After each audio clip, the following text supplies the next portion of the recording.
Hey,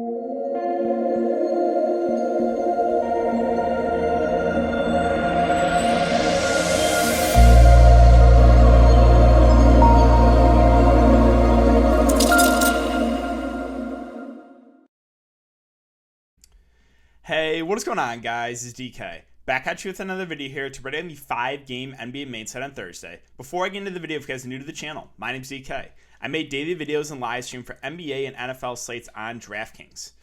Before we get into the video, I want to thank you guys again for the continued support. Closing in right now on 7.6 thousand subscribers on YouTube. Just crazy to think about, really. But if you guys do enjoy this content, would really appreciate if you could leave a like button on the video, subscribe to the channel if you haven't already, and hit the notification bell so you know when I upload videos, you know when I go live.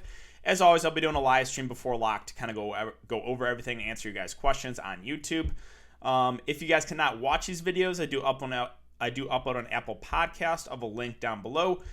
If you guys are interested in signing up for premium content, and I'll offer that on patreon.com, also link down below. A couple different packages I offer. If you guys have any questions, you can let me know in the comment section or hit me up on Twitter. And then finally, I want to thank PrizePicks for sponsoring this show. Again, guys, if you're not familiar with PrizePicks, it's a site where you're betting on basic fantasy projections, right? So like Andre Drummond for tomorrow's slate projected for 45 fantasy points. Do you like the under? Do you like the over there? That's basically the idea. And you can mix sports, right? You can play a couple from NBA. You can play a couple from NFL. And I think it's a fun way to kind of differentiate from DraftKings, where you're not playing against anyone, you're playing against the house. So if you guys want to sign up, you can use the code DKDFS. DKDFS, all one word. Link down below. You get a 100% match up to $100. So if you put $100 in, you get $200 to play with. But yeah, with that all out of the way, let's jump in the video. So before we talk about players and their prices for this 5-game slate, let's take a look back at my lineup here from Wednesday.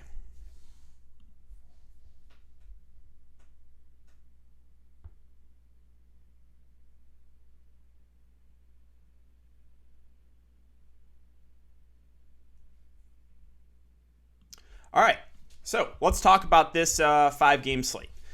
So we have the 76ers and the Nets. It's a 224 over-under. The 76ers are 2-point favorites. We have Cavs, we have Grizzlies. It's a 211.5 over-under. The Grizzlies are 4-point favorites. We have Mavs, we have Nuggets. It's the 225.5 over-under. The Nuggets are 3-point favorites. Timberwolves and Trailblazers, the late-night hammer here, are 232.5 over-under. Trailblazers are 10-point favorites. All right, so for this video, we're going to go team by team. Last one we went position by position. So we'll start with the Philadelphia side. And that game tonight was just insane. Philly and Washington. Brad Beal put up, I think, close to 60. Might have had over 60 real-life points.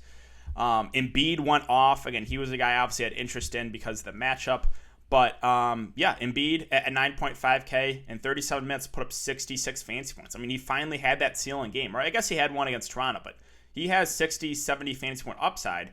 The matchup here is solid, too. Like, I'm not afraid of Jarrett Allen or DeAndre Jordan defense. So, once again, I like Embiid at the top here. Should play mid-30s minutes in a close game. I guess the one concern I have is this their first back-to-back? It is. So, we have not seen a back-to-back yet for Embiid. Will he play? Will he be limited? Something to keep an eye on. If they end up, resting Joel Embiid, then that changes everything. And then Ben Simmons and Tobias Harris become two of the better plays of the slate.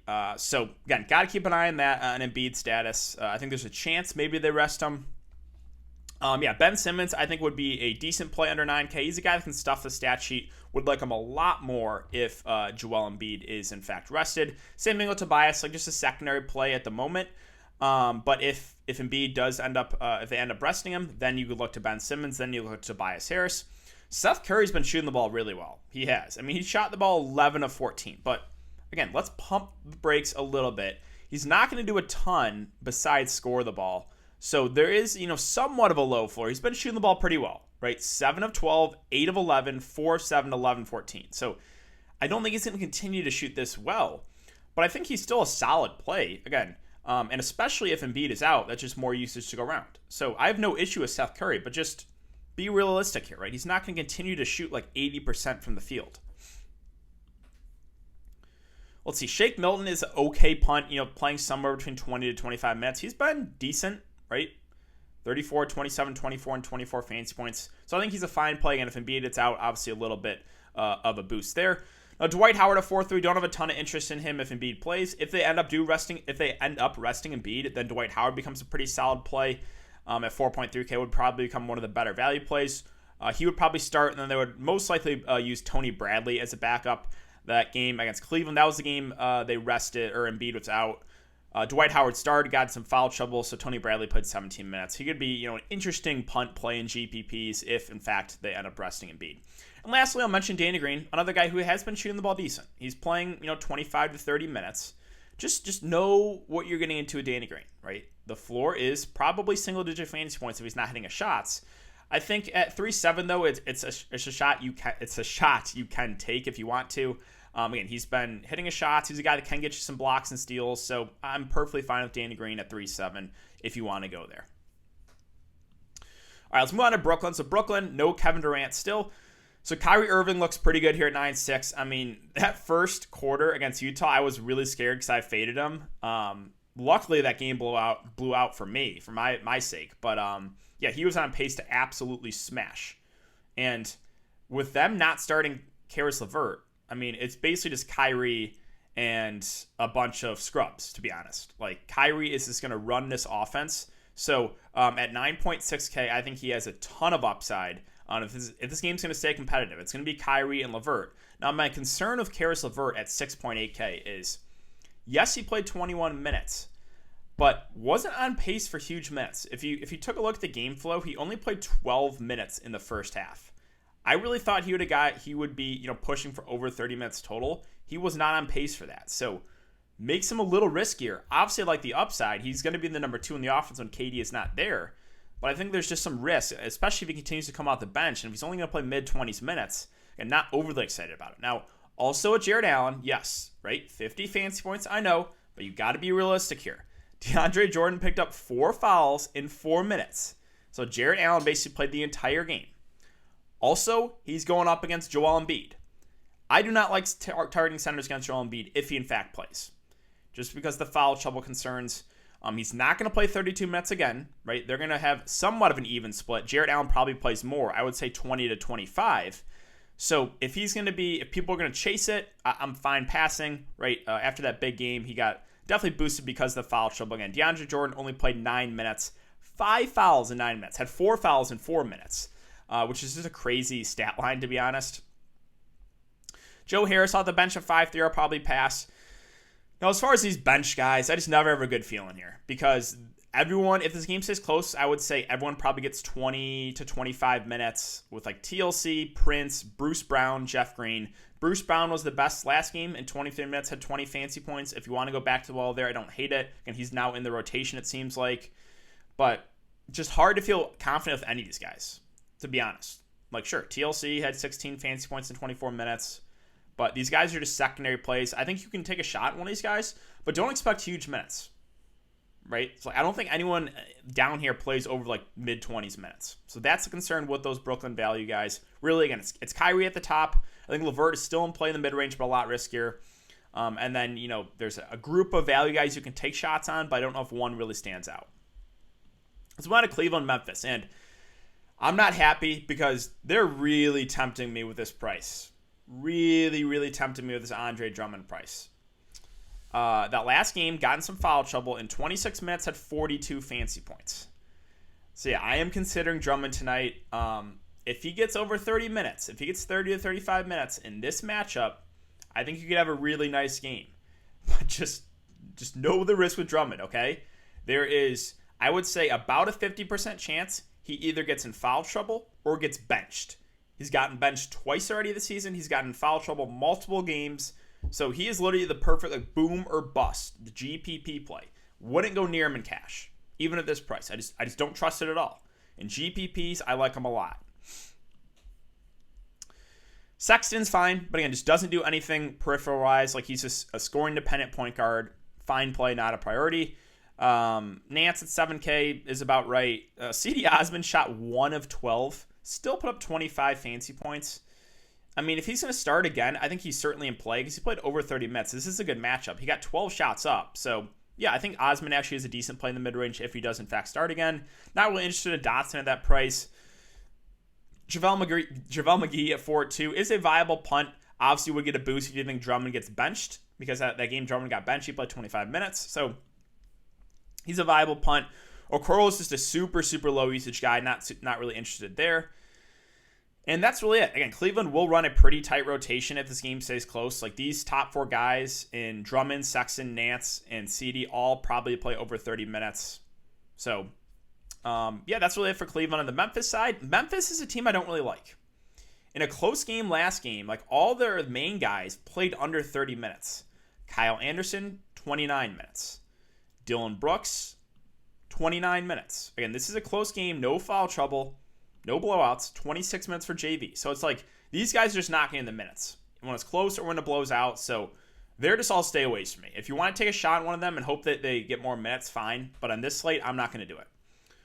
And Tyus Jones did play over 30 minutes, but just a secondary play. Doesn't have a ton of upside in my opinion. A couple guys that do interest me. Gorgie Jang's at 4-1. So he's played 24, 22, 21, and 22 minutes. Some blowouts, some in close games. If this is the plan to play Gorgie Jang over 20 minutes, I actually think he is one of the better value plays of the slate. He's like a decent point per minute guy. He can get you some blocks and steals. I have interest in Gorgie Jang as a punt. I do. Brandon Clark at 5-3. Again, decent option. I think he's probably gets somewhere around mid-20s fantasy points. 5.3K. That's fair. The other guards off the bench, like Bain, Melton, Grayson Allen, they'll use Tillman. Like, it's just all these guys are going to play 20-ish minutes. No one really stands out to me. So Memphis as a team, kind of besides Gorgie Jang, I don't have a ton of interest in. Let's move on to Dallas and Denver. So this game looks pretty appealing here. Luka Doncic at 10-5. I got him at, I think, sub 20% owned against Houston that last slate. Under 20% Luka Doncic at 10-3 against Houston. It just goes to show that the recency bias is huge, right? Because last year, and I mentioned it multiple times, Luka was over 12K with no Porzingis. He was averaging 60-plus fantasy points a game. Just because he had a slower start to the season, people avoided him. Now the ownership, I think, will be a little bit higher because of that big game. Still have interest at this price. I think he is a guy that I love playing Luka because he just stuffs the stat sheet. And when he's having a good shooting day, right, kind of like he did that last game, the upside is 60, 70 plus. So Luka firmly in play there at the top. The mid-range guys, not super interested in Hardaway or Richardson. I mean, Finney-Smith at 4-4, the minutes will be there, but not a super. He's a fine punt play. Now, I do want to mention they started Willie Cauley-Stein at center the last game. If they start him again, I think he's worth a look as a value play. My concern is I don't really like playing centers against Embiid. I also don't really like playing centers against Jokic. I'm worried about the foul concerns with a guy like Willie Cauley-Stein. In 12 minutes against Chicago, he fouled out. Had 4 fouls the previous. This guy he's going to be in foul trouble most likely. So proceed with caution here. If I knew Willie Cauley-Stein was going to play over 20 minutes, I would probably play him. But I'm a little worried, again, about the foul trouble concerns. They're going up against like Nikola Jokic. Last guy I'll mention here, I think it was like an okay punt. There's no Trey Burke, so Brunson should probably play about 20 minutes on the bench. I mean, we saw the big game, obviously, when Luka's out, but he's been a decent point per minute guy at almost min price. You could probably do worse for like super cheap guys. So, yeah, he's a viable play. On the Denver side, obviously Jokic right at 10-9. Just been having an insane season. They do have Michael Porter Jr. back. Slight downgrade to Jokic, but love the matchup here against Dallas. None of their bigs can stay with Jokic. So, as long as Jokic stays out of foul trouble, he will play mid-30s minutes and is in a fantastic spot. He's had, 60, 70 fantasy point games, 70 fantasy point games 3 times already this season. He is being the aggressive Jokic. Like last year, he was kind of frustrating for DFS. We saw games where he would take over and then really defer offensively. This year, he's being the aggressive Jokic basically every single game, which is good to see. So Jokic, I think, is one of the better plays at the top at 10-9. And I think for roster construction purposes, you can definitely play Luka and run it back with Jokic, right? I think that's a good way to build a GPP lineup. Now, Jamal Murray intrigues me for GPPs. He was pretty popular last slate in a really good spot. He busted. The concern with Jamal Murray is, again, somewhat of a low floor because Jokic is the guy that's going to get a lot of the assists, right? So like Jamal Murray is not going to get a ton of assists most of the time, somewhat scoring dependent for a point guard, not as much as Colin Sexton, but still, again, a little bit reliant on the scoring. So there is some risk here. The ownership's going to drop. I think Jokic is going to be pretty popular. I think an interesting pivot is go to Jamal Murray. Again, I think he's going to be really, really low owned. Don't mind that in GPPs. Michael Porter Jr. coming back, but 7-1, I don't know if I can do 7-1. A minute should be like 30 to 35, I would assume, in a close game, but probably not going to do it. And Will Barton with Michael Porter Jr. back, he should move to the bench. At almost 6K, I'll probably pass. Don't want to go to Monte Morris or Paul Millsap. Now, JaMychal Green has been getting some decent run off the bench, 27 and 20 minutes. I think he's an okay punt. But again, price now up to 4 or 5. Not getting him at a great value. I will mention PJ Dozier. He's probably going to get 15 to 20 minutes and almost mid-price. Again, in play. A similar play to a guy like Jalen Brunson, right? Not something you're going to feel good about, but if you need someone super, super cheap, there's probably worse plays. On the San Antonio side, so DeRozan was a guy that was like so consistent all year and then finally busted. He finally had a bust game and only played 29 minutes too. Wasn't really in foul trouble. So that's a little concerning. Now, obviously, the ownership's going to drop. Don't really love the matchup here against the Lakers. More of a contrarian play for me. DeJounte Murray at 6'9". He's very up and down, but the upside is 40 plus for him. 6.9K, though, is not really like rating him an amazing discount. So, like DeRozan, more of a contrarian play for me. Keldon's been playing well, but 6'5 seems about right. Again, Aldridge is back. I'm not really interested in him at that price. Like Rudy Gay, you know you're going to get out of him like 25 minutes. The couple plays that interest me are like the value guys in Patty Mills and Lonnie Walker. Patty Mills had a really nice game the last time out. Should play 20, like anywhere from like 20 to 30 minutes, I would say. Again, an okay punt. Same thing with Lonnie Walker. With no Derek White, these guys should get decent minutes. So these guys are in play for value. Patty at 4.3, Lonnie also at 4.3. And that really wraps up the Spurs. On the Lakers side, so we got to monitor news here. LeBron is questionable for like the 10th straight game. Fully expect him to play. But Anthony Davis is now questionable here. So this is something to keep an eye on. AD, I'm a little bit more worried about of him not playing. If they both play, I think they're decent options in a good matchup. If Anthony Davis is out, then LeBron James becomes one of the better spend-ups of the slate. And then a guy like Montrezl Harrell, Kyle Kuzma, Dennis Schroeder, these guys all become a lot more viable in the mid-range. It's going to be interesting to see what they would do with the starting lineup if Anthony Davis is out. Like, would they go Harrell at the 4? I don't know if they would. Maybe they'd move in Kuzma. Again, depending on KCP news too. But got to keep an eye on this, right? If Anthony Davis, well, let's just say, for example, shockingly, if LeBron and AD are out, then, you know, Schroeder, Harrell, Kuzma are 3 of the top plays of the slate in the mid-range. Then I would also really like THT. So this is just something to monitor for the slate tomorrow. Obviously, things can change here. Yeah, if KCP is out, again, that's probably a few more minutes for a guy like THT at 3.5. But really, we just got to wait and see with these injuries here for the Lakers. Finally, Minnesota-Portland. So this game looks pretty appealing, and I'm still tilting. I know I've mentioned it a couple times, but I'm still tilting this Washington game. I stack it. Perfect game for a shootout, and then it blows out. The 2 next games that D'Angelo Russell plays, 40 and 59 fantasy points. I do like the matchup a lot here. This game, if it stays close, has potential to have a huge, like this is the game I think, if it does stay close, has the most upside for fantasy. So D'Angelo Russell at 7.7. If they are going to stay competitive in this game, it's going to be him. It's going to be Malik Beasley. I like them both in an up-tempo game. Portland is not a good defensive team. So D'Lo plus Malik Beasley. And Malik Beasley, 38 and 38 minutes the last couple games. I like these guys a good amount there at their respective prices. Also have interest in Hernan Gomez. Now, the ownership is going to be way up. It's going to shoot up on him after that 10 to 14 shooting game. Don't expect that again.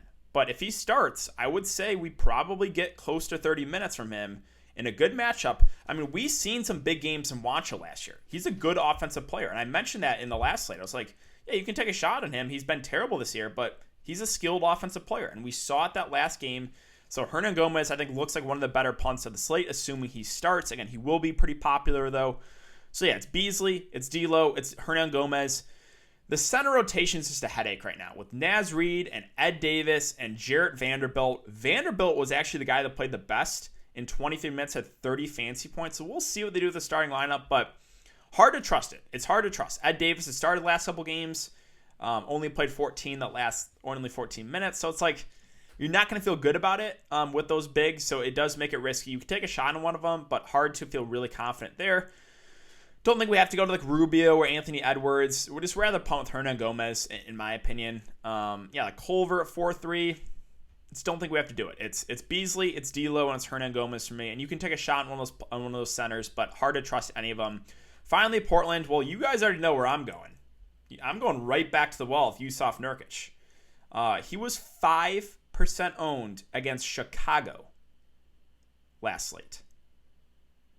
And I will mention, I think he only had one fancy point in the fourth quarter. He had like 36 through 2.5, and then came back and did nothing in the fourth. But man, I really like this spot for Jusuf Nurkic again. Minnesota, not scared of anyone they try to throw on Nurkic, whether it be Davis or Jarrett Vanderbilt or Naz Reid. Nurkic should be able to feast. And he had a bad shooting game. He shot 6 of 15 and still put up almost 40 fancy points. So really like Nurkic again. I will mention, though, he's been dealing with some foul concerns. He did. He picked up 3 fouls in the game in Chicago.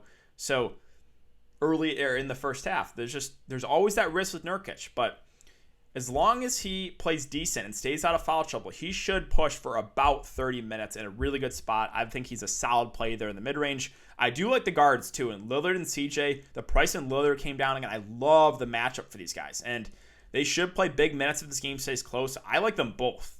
And this is a game that I think, if it does stay competitive, has a ton of upside. So Lillard, CJ, Nurkic, I like all three at the top. The wings, like Rocco, probably plays the most of them, but don't know if we have to go there. Again, Melo at 4-3. You can punt with him. He should play mid to high 20s minutes. Is an okay value play. Cantor's in play, but only if you think Nurkic gets in foul trouble or struggles, right? Now, last game, he only played 16 minutes. He's a good point brand guy, but you kind of need something to happen to Nurkic. You need the foul trouble. You need him to play really bad for Cantor to get extended. So 5K, just more of a contrarian play. And they just have so many wings, like Trent Jr., Jones Jr., Melo, Covington. None of them really stand out to me. But yeah, I think that's going to do it for the video today, guys. So if you haven't enjoyed the content so far, I'd really appreciate it if you leave a like button on the video, subscribe to the channel if you haven't already, and hit the notification bell so you don't upload videos you don't know live. But yeah, thanks again, guys. I hope you guys all have a great day, and I will see you all tomorrow in the live stream.